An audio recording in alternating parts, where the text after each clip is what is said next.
Ош Фут Лига. Ош шаарынын жана Ош облусунун футбол боюнча ассоциациясынын жыл сайын уюштурулчу кышкы футзал оюндары кайра жанданды. 15-чи ачык чемпионатта 2 лига болуп, жогорку жана 1-чи лигалардын чемпиондору аныкталмакчы. Футзал боюнча 15-чи ачык чемпионаттын башкы демөөрчүсү Аманат Сити курулуш компаниясы, көрсөтүүнүн демөөрчүсү Ош мамлекеттик университети жана биздин өнөктөштөр Лининг спорт кийимдери, Палитра полиграфия борбору, Wow FX жана Шар улыбак агентстволары.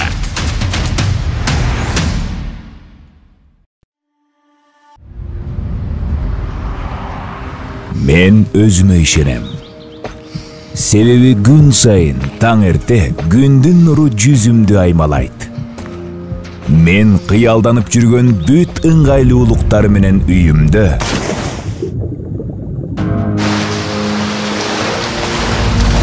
балдарымдын шыңгыр үнүн угам, жакындарымдын кубанычтуу жүздөрүн.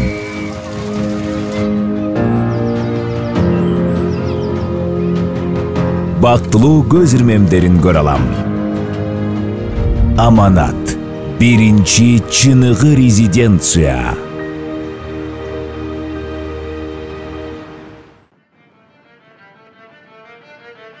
Kızım, dağ bir yola.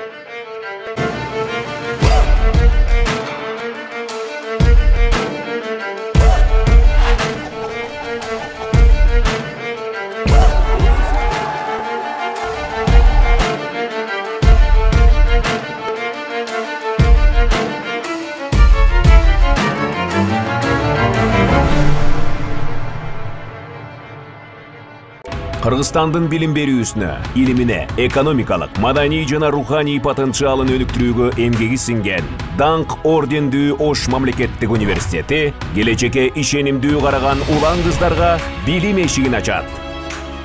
Ош мамлекеттик университети дүйнөлүк билим берүү мейкиндигин сиз менен бирге багындырат.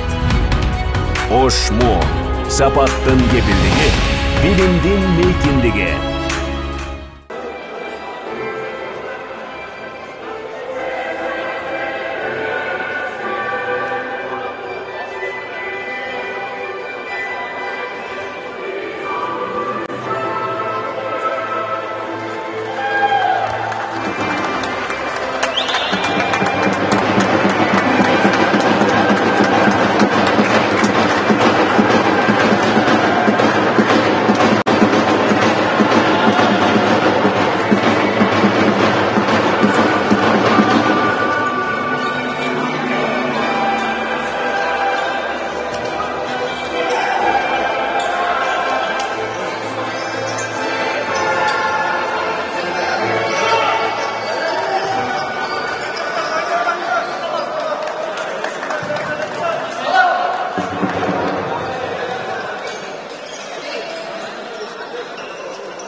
Кутмануу кечиңиздер менен ардактуу футзал сүйүүчүлөрү, Ош футзал лигасыны жалпы TMG жаңылыктар YouTube каналынан көрүп жаткан жалпы көрүүчүлөр, Бизде Ош футзал лигасы 2-нче тур.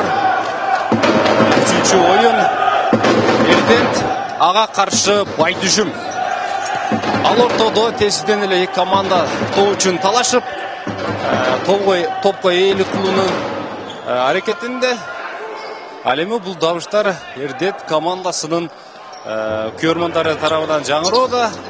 Албетте алар бүгүнкү оюнга мыкты даярданып, өздөрүнү колдоочулар да мыкты жан юрап, колдоп, дем күч берип турууну көрүүдөбүз. Ал эми Байтүшүм болсо тажрыйбалуу команда. Мындай кырдаалдарда кандай ойношту, эмне кылышты жакшы билет. Каптал сызыгынан Эрдент командасы топко оюнга кирет жана башкы калыс кайрадан топко киргизүүнү көрсөтүп берди. Жана бул жерде Саматбек Арапбаев топту ала алды. Арткы бөлүк менен Келечек Касымов.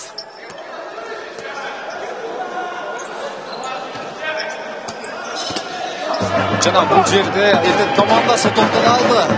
Жакшы мүмкүнчүлүк бар, жана сокку эсеп ачылды. Эрдент командасы өздөрүнүн алгачкы чабуулдарында эсеп сандарын ача алды. 1-0. Эрдент командасы алдында.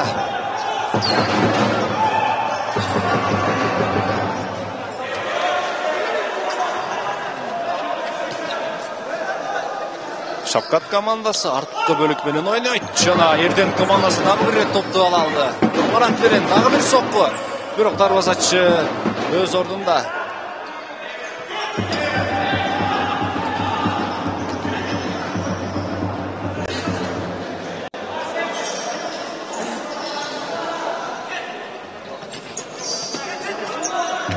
Эрдент командасы топту өз кырагына алып, өздөрү менен пас аркылуу ойноп, топко ээлик кылууда. Каршы чабуулдарга таянып оюн көрсөтүүдө десем мен туура болот. Ал ортодо оң канат берен дагы бир чабуул. Жакшы мүмкүнчүлүк бар, алыстан сокку. Бир аз гана аныктык жетишкен жок. Атамбековдун соккусуна бир аз аныктык жетишкен жок. Самат Арапбаев өзү эки ойунчуга каршы жана топту өз карабагында сактай алышты.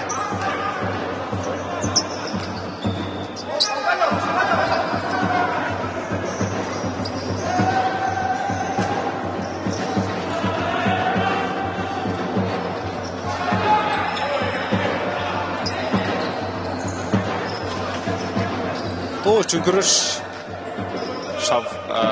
Байтүшүм командасы эми топту өз карабагына алып, алар акырындап чабуулга түгүү аракет кылууда. Алыстан сокку жана дарбазачы ордунда. Кубаттуу болбосо да, бирок дарбаза үчүн өтө эле бир ыңгайсыз сокку болду. Каршы чабуулда эми Эрдент командасы алыстан сокку.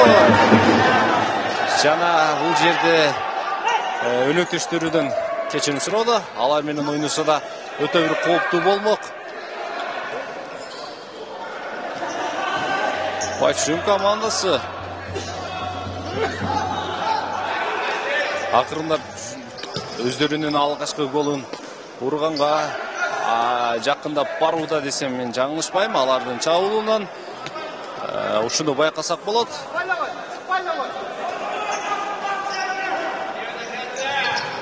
Ортоңку бөлүктөн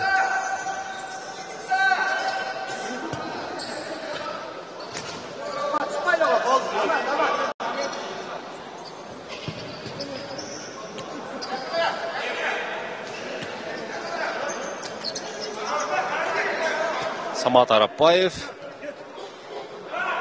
Касымов, Давыдов. Жана бул жерде Давыдовдун катасы. Эрдент командасы топту өз карабагында.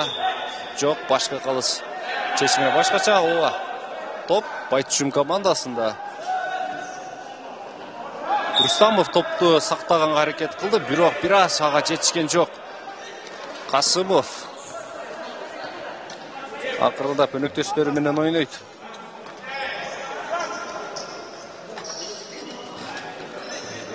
Хакимов. Арапаев жана жерде эки ойунчу бири-бирин түшүнгөн жок. Атамбеков топту тесинен оюнга кошту. Дарбазачы өнөктөштөрүнө тагыраак айтканда атаандаштарына эч кандай мүмкүнчүлүк берген жок. Насиридинов мыкты оюн көрсөттү. Жакшы мүмкүнчүлүк бар. Молдо Исаев бир оюнчуну жазгонго аракет кылды. Хакимов. Аброров. Касымов менен. Бул жерде жакшы мүмкүнчүлүк бар. Бирок Хакимов топко жеткен жок.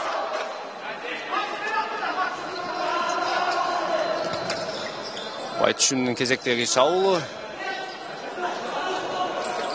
Алыстан сокку, кубатсыз, ардактуу көрүүчүлөр. Бирде оюнчулардын аты фамилиясын толук айтып, кээде фамилиясын өзүн айтып, ушинтип оюн алып баратабыз.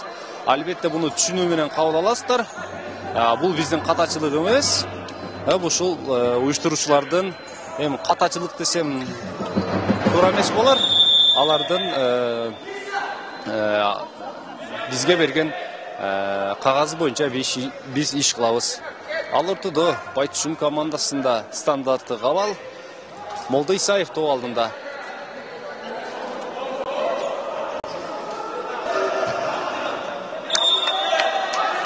Кышкырык жаңырды. Касымов жананын соккусу дарбазачы экинчи рет кайтара алды. Эң жакшы оюн көрсөтүүдө азырынча. Сыдыков 2 рет дарбазасыны сактай алды голдон. 2 рет сейв жасай алды. Жакшы оюн. Албетте топко турууда жакшы бир өзүнүн ордун таап, жакшы бир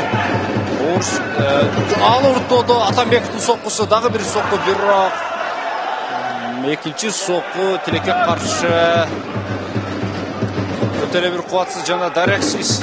Аброров өз өкүлү барат, өнөктөштөрүн издейт. Бир оюнчуну жазгыра алды, жакшы мүмкүнчүлүк бар. Хакимов. Аброров кайрадан топ алдында. Хакимовго топ келип түштү. Жана Хакимовдун дарбазачынын үстүнөн илип узатылган соккусуна бир аз аныктык жетишкен жок. Ал ортодо бизде тайм-аут. Көрүүчүлөр, бизден алыстабайбыз. Бир аздан соң көрүшөбүз.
Тайм-аут өз соңына келіп жетті. Есеп сандары 1-0. Алдыда Еридент командасы. Улукбек Салиулу тоо үчүн күрөшүп көрөт. Бирок ал атаандаштарына эч кандай мүмкүнчүлүк берген жок.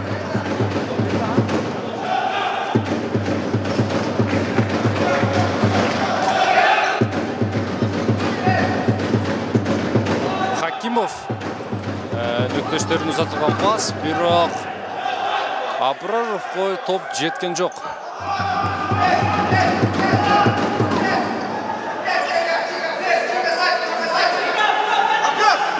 Алмазбек уулу тоо үчүн күрөшүп көрдү, бирок топту оюн таласында сактай алган жок. Жана топ Айтчүн командасында каптал сызыгынан Улукбек Сали уулу топту оюнга кошот. Алмазбек уулу өнөктөштөрүн издейт. Абдырасул уулу жакшы мүмкүнчүлүк, бирок Абраровдун соккусуна бир аз аныктык жеткен жок. Анын соккусу өтө бир акылдуу, дарбаза үчүн bir ыңгайсыз сокку болду. Соккусу дарбазанын тосунуна тийип сыртка кеткенин көрө алдык. Ал ортодо Алмазбек уулу Батчун командасынын кезектеги чабуулун жасап көрөт. Абдырасул уулу анда мүмкүнчүлүк бар, бирок Сыдыков топту дарбазасын голдон сактай алды. Эсеп өзгөргөн жок. Улукбек Сали уулу Алмазбек уулу менен каршы чабуулга топ Абраровго жеткен, бирок бул жерде Еридент командасынын оюнчусу Рустамов жакшы ойноду. Каршы чабуулда жакшы мүмкүнчүлүк бар. Жана дарбазачы Насиридинов жакшы оюн көрсөттү. Жана дарбазасын голдон сактай алды. Атамбеков дарбазачыны Насиридиновду жазгыра алган жок.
Beş sıra Çoldaş.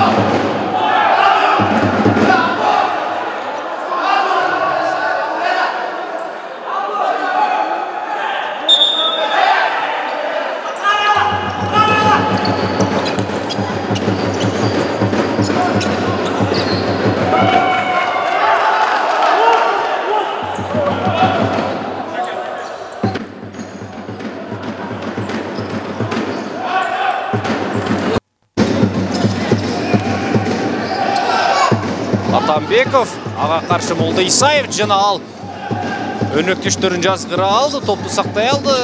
Ал ортодо Байтчым командасы топту өз карамагына алып, чабуул өткөнгө аракет кылат. Арапбаевда жакшы мүмкүнчүлүк бар, бирок дарбазачы Сыдыков өзүнүн кезектеги сейфин жасай алды. Ал ортодо ал сейфке Байтчым командасынын дарбазачысы Насиридинов жооп кылып дарбазасыны голдон сактай алды. Албетте эки дарбазачы мыкты оюн көрсөтүүдө. Атамбеков Байтчым командасында жакшы мүмкүнчүлүк бар болчу, бирок Куштарбек уулу жакшы оюн көрсөттү. Жолдошевде сокку, бирок анын соккусу өтө эле бир аныксыз. Самат Арапбаев, бирок Сыдыков топту кайтара алды. Албетте Арапбаев башы менен укмуш ойнойт. Албетте футзал күйөрмандары, чыныгы футзал күйөрмандары аны жакшы билет. Башы менен кандай оюн көрсөтөрүн. Тоо үчүн күрөш жана Шавкат спорт комплексинде бүгүн жогоруда көргөндөрүңүздөр өтө эле көп күйөрмандар келип, өздөрүнүн командасына жан үрөп, колдоп берүүдө. Ал ортодо Байтчым командасында жакшы мүмкүнчүлүк бар. Хакимов анын соккусуна Эрдент командасы блок кое алды.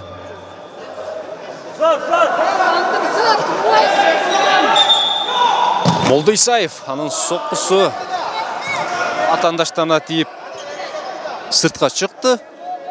Каптал сызыгынан Хакимов топту оюнга кошот. Дагы бир узатылган пас, бирок бул жерде Арапбаев бираз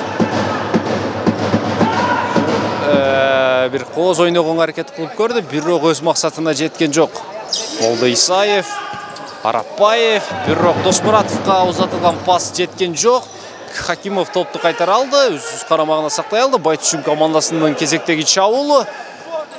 Досмуратов, бирок ал топко жете алган жок. Каршы чабуулда тезинен Эрдент командасына жакшы мүмкүнчүлүк бар. Жана Насиридинов мыкты ойноду. Алмазбек уулунун соккусун кайтара алды. Ардактуу көрүүчүлөр, бизде эсеп 1-0. Алдыда Эрдент командасы.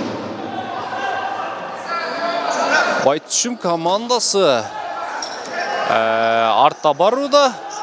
Эсептүү теңөөгө жакшы мүмкүнчүлүк бар. Жана бул жерде Досмуратов бираз акыркы соккуну узатарда топко жакшы бир жете алган жок, бираз кечиккендей.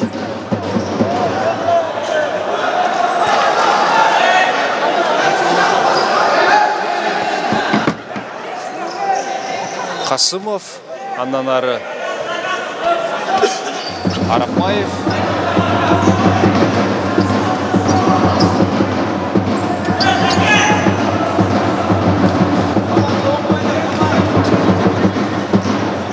Хакимов чабуулга өткөнгө аракет кылды, бирок Эрдент командасы ага мүмкүнчүлүк берген жок. Экинчи рет.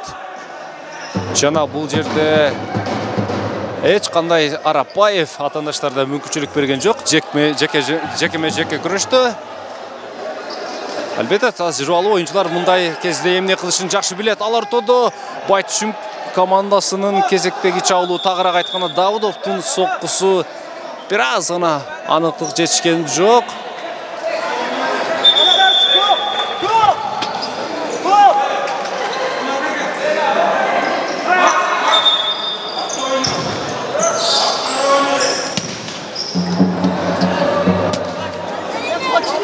Биринчи турдан соң Эрдент командасы азырынча упай топто элек. Алардан эч кандай упай жок. Ал эми Байтчым командасында да биринчи оюндан соң эч кандай упай топтой алган жок. Алар биринчи оюнда жеңилүү ызасын тартышкан. Эки команда А тайпасында 3-чү жана 4-чү орундарда барууда. Алыстан сокку, бирок Кушпеков топты қайтара алды. Ал ортылы Байтүшүн командасы дағы бір чабылғы өткен әрекет қылады. Арапбаев Давудовпен ойнайды. Хакимов топқа жете алабы? Бирок жетті. Аға қаршы Кушпеков біраз қоптырақ ойын көрсетті. Екі ойыншы біраз өздерінің қармай алған жоқ. Біраз қызу үстінде.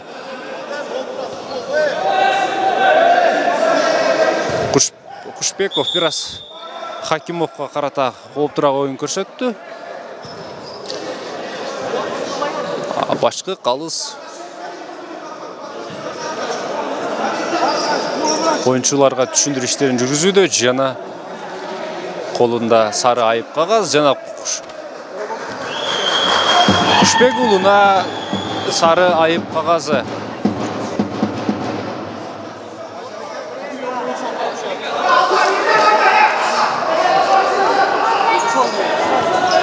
Хакимовқа тез жардам көрсетілуді. Дарыгерлер тарабынан ал ортылы Байтүшүн командасы есепті теңеуге әрекет қылуда. Бірінші бөліктің аяғына жету үшін 20 секундадай уақыт қалды. Давудов Арапбаевке. Арапбаев жана бұл жерде ал тағырақ айтқанда Мурза Ибраимов аға қарата біраз қоптырақ ойын көрсетті. Бирок ешқандай ойын ережесі бұзылған жоқ. Қаптасыздан топты өзі ойынға қошты. Алмазбекулу аға қаршы Алмазбекулу екінші бір Эрдент командасының ойыншысы. Қасымовтың ұзатылған пасы бирок өнөктөштөрүнө таап жеткен жоқ. Жана башкы қалыстын ышкырыгы жаңырды. Биринчи бөлүк өз соңуна келип жетти. Ардактуу көрүүчүлөр, бизден алыстабай туруңуздар. Бизде биринчи бөлүк өз соңуна келип жетти. Эрдент Байтүшүн 1-0. Алдыда экинчи бөлүк бар. Ош Футлига, Ош шаарынын жана Ош облусунун футбол боюнча ассоциациясынын жыл сайын уюштуруучу кышкы футзал оюндары кайра жанданды. 15-чи ачык чемпионатта 2 лига болуп, жогорку жана 1-чи лигалардын чемпиондору аныкталмакчы. Футзал боюнча 15-чи ачык чемпионаттын башкы демөөрчүсү Аманат Сити курулуш компаниясы, көрсөтүүнүн демөөрчүсү Ош мамлекеттик университети жана биздин өнөктөштөр Лининг спорт кийимдери, Палитра полиграфия борбору, Wow FX жана Шар улыбак агентстволары.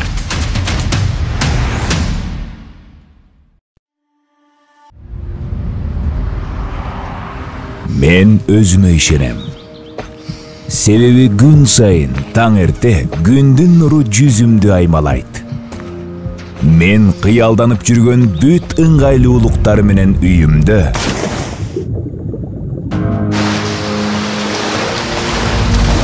балдарымдын шыңгыр үнүн угам, жакындарымдын кубанычтуу жүздөрүн.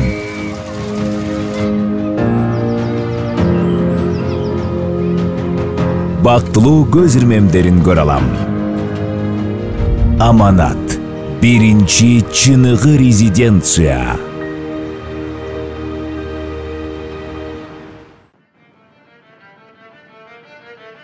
Kızım, dar bir yola.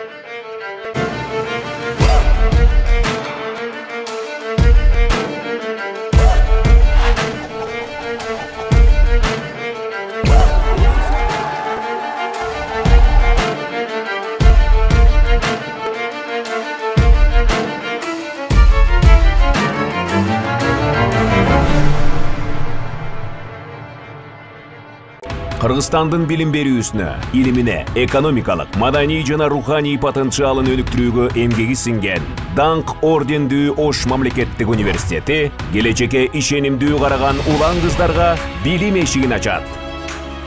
Ош мамлекеттик университети дүйнөлүк билим берүү мейкиндигин сиз менен бирге багындырат. Ошму, сапаттын кепилдиги, билимдин мейкиндиги.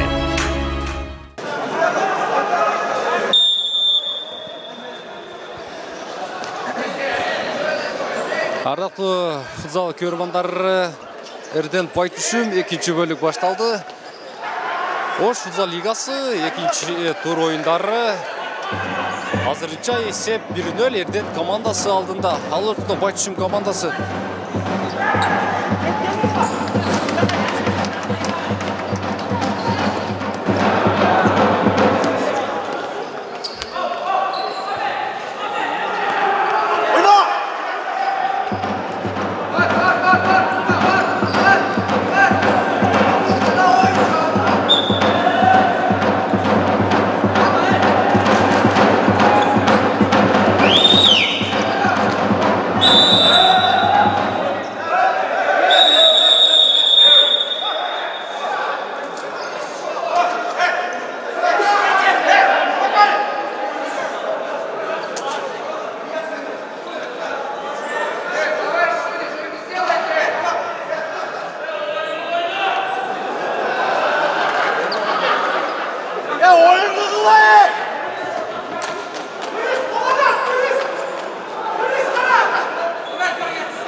Take, mınaga çıkarsın yaşa.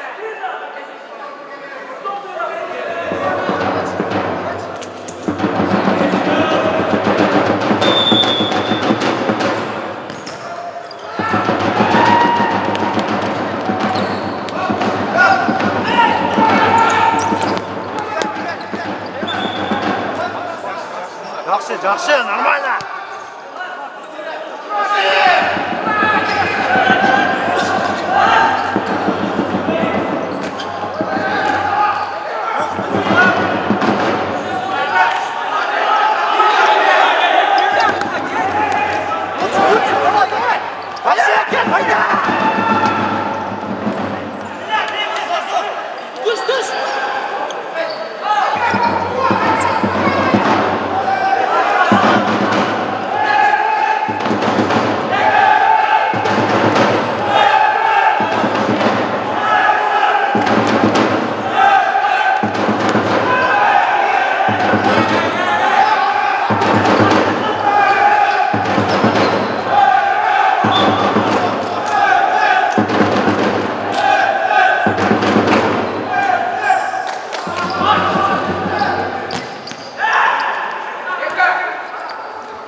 Oyna.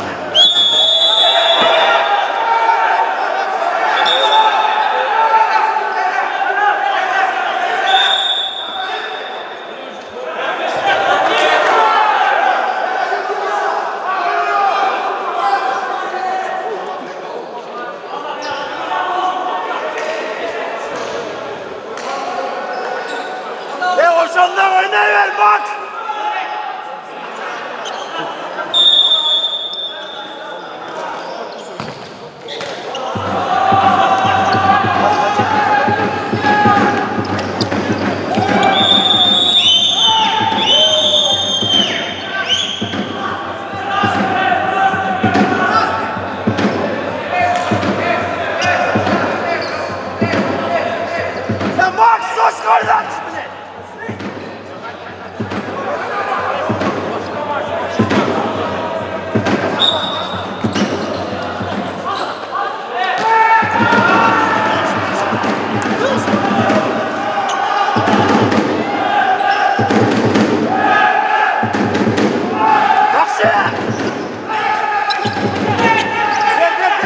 Ver.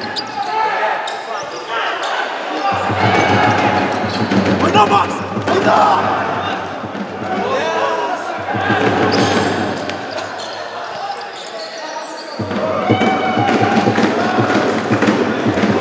Ne oldu? Hemen alıyoruz.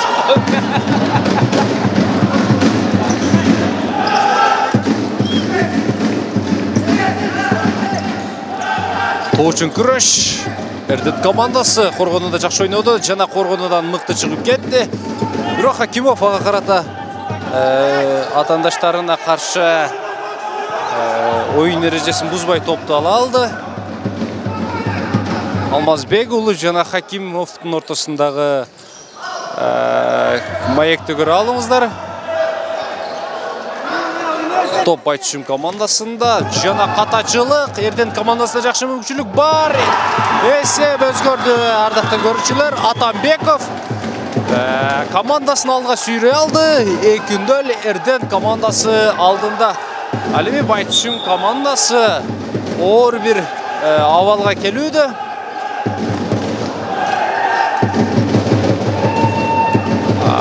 Коргоочулардын катачылыгын Эрдент командасы пайдаланып, өздөрүнүн эсептеги айырмачылыгын өзгөртө алды.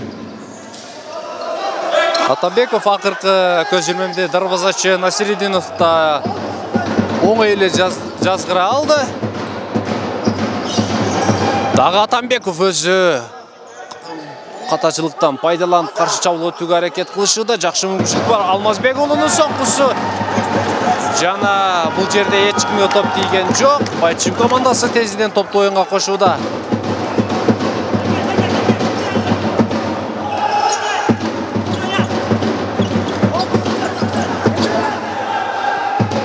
Арапбаевдин соккусу бирок ага бир аз аныктык жетишкен жок. Байтүшүм командасы өзүңүздөр билгендей Про Лига турниринде Байдөлөт командасы болуп аталып оюн көрсөтүүдө жана алар азыркы учурда 3 турдан соң биринчи орунда барууда. Ал өтө бир чоң жетишкендик жана бул жерде Арапбаевдин соккусу өтө бир акылдуу соккулардан болду, бирок ага бир аз гана аныктык жетишкен жок. Кушбеков Алмазбек уулу менен ойнойт. Атамбеков, бирок Атамбеков топту сактай алды. Кайрадан Эрдент командасында жакшы мүмкүнчүлүк бар. Мурза Ибраимов топту сактай алган жок. Самат Арапбаев жана ага дарбазачы коргоочулар андан топту ала алды. Ага сокку бергенге мүмкүнчүлүк берген жок. Ал жакшы мүмкүнчүлүк бар, бирок бул жерде дарбазачыга бир аз кооптуу оюн болду. Дарбазачыны жардам көрсөтүлүүсү керек. Башкы дерегер оюн таласына чыгып келүүдө. Албетте Арапбаев дагы атайлап тепкен жок. Албетте ал дагы тоо үчүн гол үчүн аракет кылды.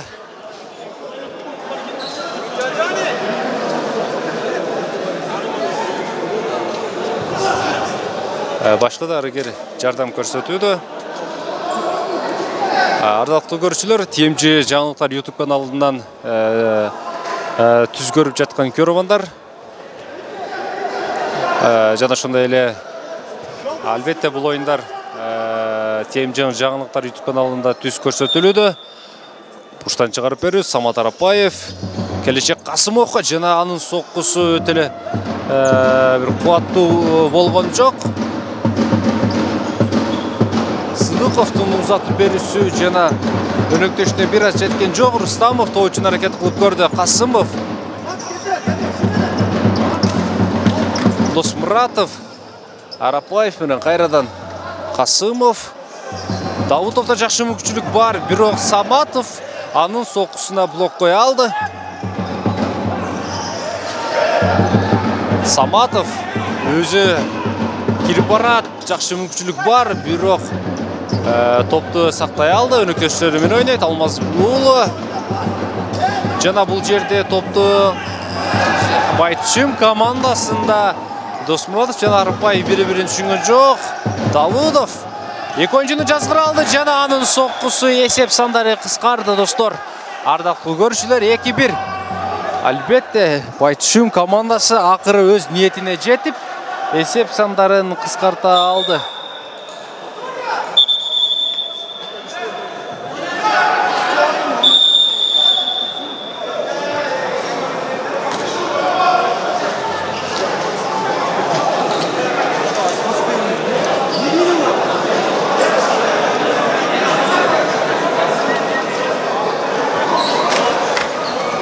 Тайм-аут.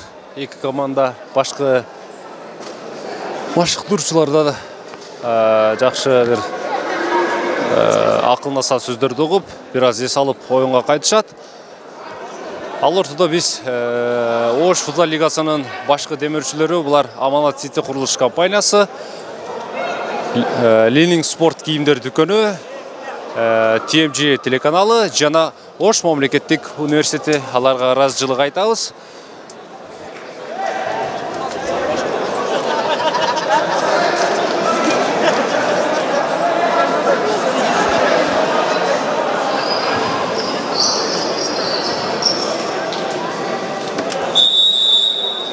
Тайм-аут өз соңуна келип жетти. Алдыңкы экинчи бөлүктүн аякташында оюндун соңуна 900 минуттан ашыктай убакыт калды. Албетте 900 минуттан ичинде эмне болуп кетет? Алдыңкы минуттардан көрө алабыз. Эрдент командасы топту оюнга кошту. Алмазбек уулу Саматовго узатылган пас жеткен жок. Кайрадан Алмазбек уулу Байтушум командасынын оюнчусу. Байтушум командасында жакшы мүмкүнчүлүк бар, бирок топту сактай алышты.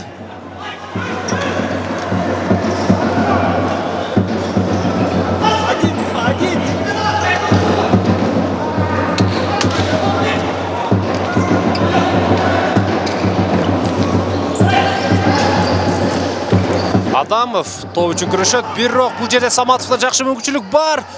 Дарвазачы Насирдинов жана Касымов биргеликте топту таладан сырткары чыгара алды. Буштан чыгарып берүүнү Эрдент командасы аткарат. Топ алдында Кушбек уулу Саматовдун соккусу өтө кубаттуу, бирок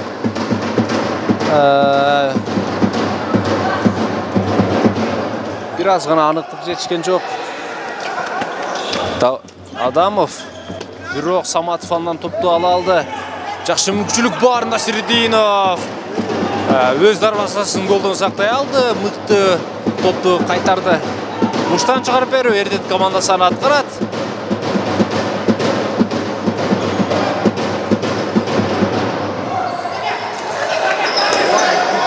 Атамбеков, Кушбек уулу биргеликте топ үчүн күрөшөт, бирок Алмазбек уулу топту алдыра алды. Кушбек уулу жана топ Эрдент командасында. Буштан чыгарып берүү кезектеги. Алмазбек уулуна топ жеткен жок. Хакимов бул жерде топту сактай алды. Кушбек уулуда жакшы мүмкүнчүлүк бар, бирок дарвазачы менен оюнчулар аны кайтара алышканын көрө алдык. Кайрадан буштан чыгарып берүү. Атамбектин соккусу жана эсеп өзгөрдү достор. 3-1 Эрдент командасы. Атамбектин соккусу голго айланып, эсепти жакшырта алды. 3-1 алдында Эрдент командасы. Дагы бир мүмкүнчүлүк бар. Атамбеков бирок аны узатып берген пасы өнөктөштөрүнө жеткен жок.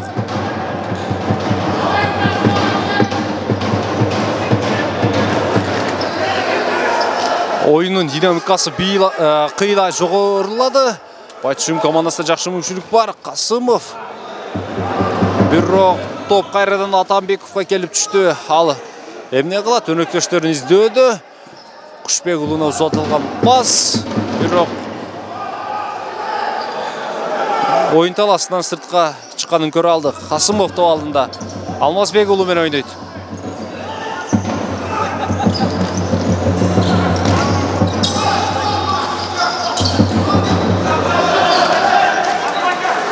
Арапаев топ алдында Досмуратов, Касымов жана бул жерде Досмуратовдун Касымовго узатып берген пасы бир аз түшүнүксүз болду.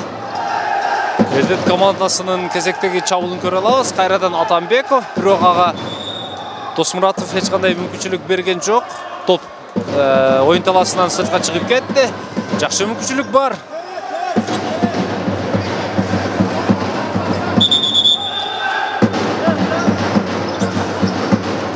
Досмуратов Молдисаев менен. Молдисаев өзү кирип барган аракет кылат. Арапаев жана бул жерде эсеп кыскарды. Ардактуу көрүүчүлөр, 3-2 Байтушум командасы эсепти кыскарта алды. Алдыда 5 минуттай оюн аякташта убакыт бар. Эсепти теңдеп алдыга өткөнгө аларда мүмкүнчүлүк бар. Бирок ага Эрдент командасы оңойчулукча мүмкүнчүлүк бербейт. Молдисаев Касымовго. Касымовдун соккусу жана дарваза Сыдықов топты қайтара алды.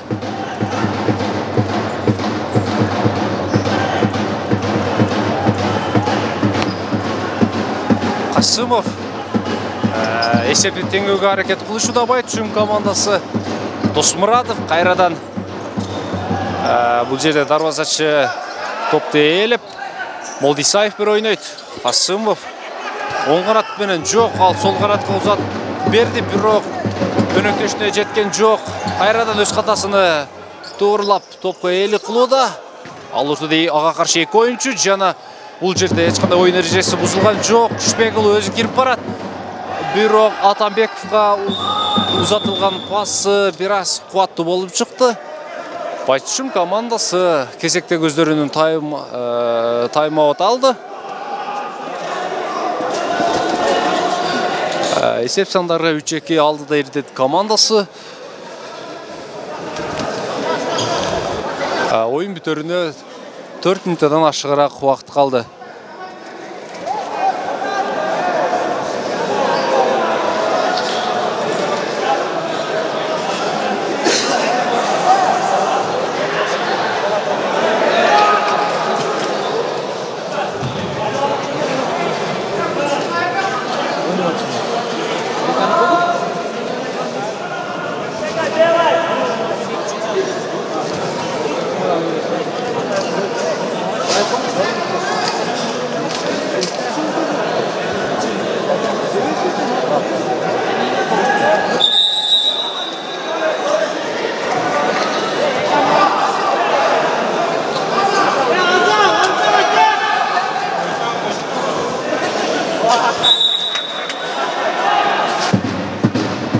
Тайм-аут өз соңына келіп жетті. Байтүшім командасы дарвазачының орнына ойнаушы дарвазачы ойынға қошты. Аларда чоң тобы келчілік.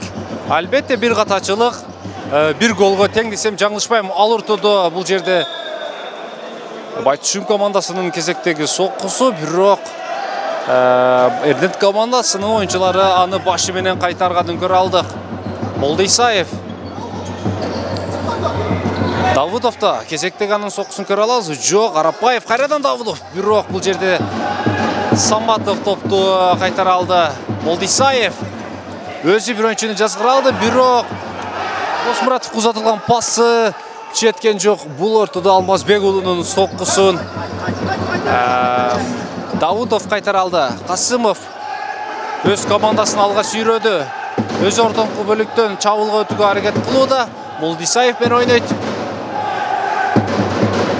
Қайрадан Давыдов, емне қылады? Арапаевты ұзатып берді. Қайрадан Давыдов топты өзіне қауал алды.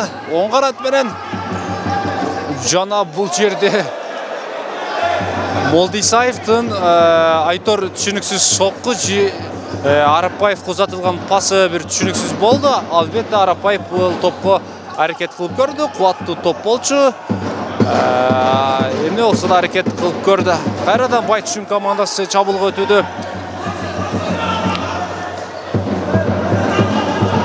Ойын бүтеріні 2,5 минутадай уақыт қалды. Есепті теңегенге Байтүшім командасында бір жақшы уақыт бар. Жана бұл жерде Досмұратовтың Арапаев ұзатылған пасы бір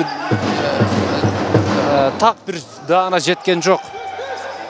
Әлбетте Байтүшім командасы аққы көзірмемдеді. Дарвазаға соққы жолдауды біраз ақсап жатқан кесі. Әлемі бұл тәжірибалы команда. Өз ниетіне жетішет. Жана бұл жерде Досмұратов жана Арапаев өз мақсаттарына жетішті. Есеп теңелді 3-3. Байтүшім командасы мен жаңылы айтқанымдай тәжірибалы команда ақыры есепте теңей алды. Есеп сандары 3-3. Ойын бүтеріне 1 минута, тағырақ айтқанда бір 2 минутадай уақыт қалды. Қайрадан 5 кішіменен талада ойын жүргізуіні Байтүшім командасы улантууда. Арапаев емне қылады? Жана ақырқы бөлікті Алмазбекұлы аға қаршылық көрсет алды. Қасымов топқа бірінші жетіп келді.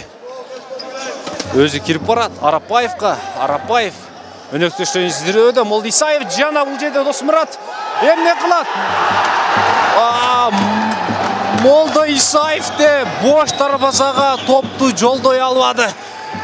Бул мүмкүнчүлүк үчүн өкүнөр алды да. Өтө бир жакшы мүмкүнчүлүк бар болчу жана бул жерде Арапаев кооптуу ойноду деп башкы катышуучуна чечим чыгарды. Албетте кайталоодон көрсөңүздөр болот.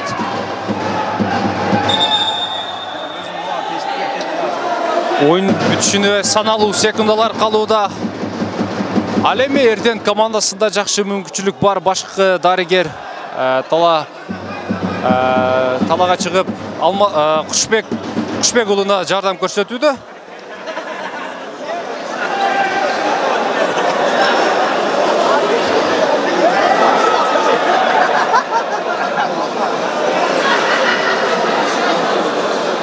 Oyun бүтөрүнө 50 секунда калды. Эсеп сандары 3-3.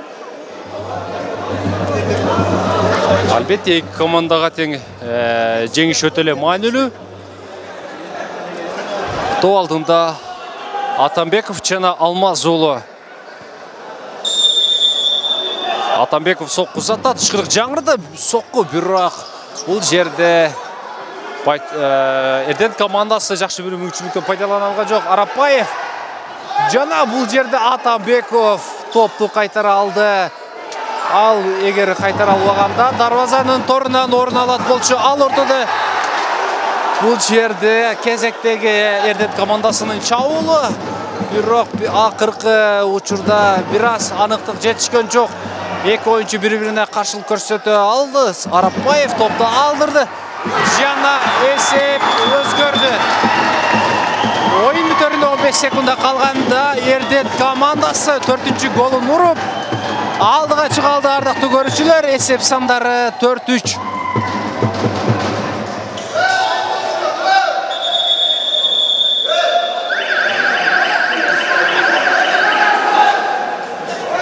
Бул жерде башкы калыс кошумча кырамда отурган Эрдент командасынын оюнчусуна сары айып кагазын көрсөттү.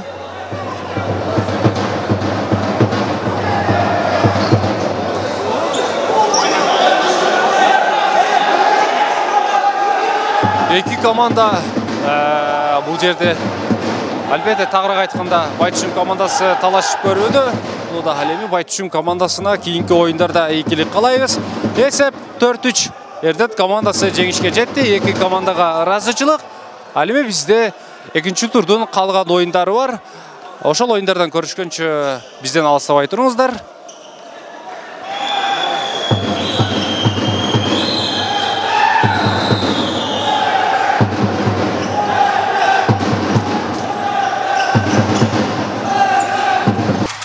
Ош Футлига, Ош шаарынын жана Ош облусунун футбол боюнча ассоциациясынын жыл сайын уюштуруучу кышкы футзал оюндары кайра жанданды. 15-чи ачык чемпионатта 2 лига болуп, жогорку жана 1-чи лигалардын чемпиондору аныкталмакчы. Футзал боюнча 15-чи ачык чемпионаттын башкы демөөрчүсү Аманат Сити курулуш компаниясы, көрсөтүүнүн демөөрчүсү Ош мамлекеттик университети жана биздин өнөктөштөр Лининг спорт кийимдери, Палитра полиграфия борбору, Wow FX жана Шар улыбак агентстволары.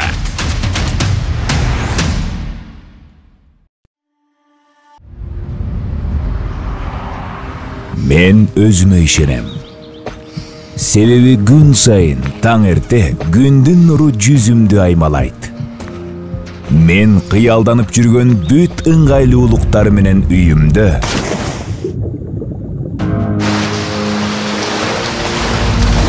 балдарымдын шыңгыр үнүн угам, жакындарымдын кубанычтуу жүздөрүн.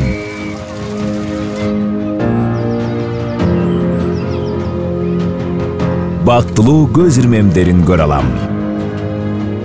Аманат, 1-чи чыныгы резиденция.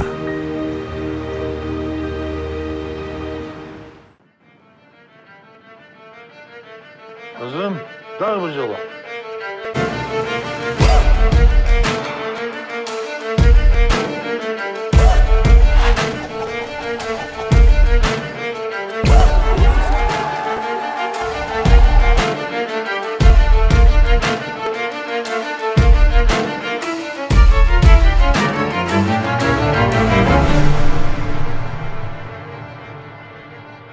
Кыргызстандын билим берүүсүнө, илимине, экономикалык, маданий жана руханий потенциалын өнүктүрүүгө эмгеги сиңген Даңк ордендүү Ош мамлекеттик университети келечекке ишенимдүү караган улан кыздарга билим эшигин ачат. Ош мамлекеттик университети дүйнөлүк билим берүү мейкиндигин сиз менен бирге багындырат. Ошму, сапаттын кепилдиги, билимдин мейкиндиги.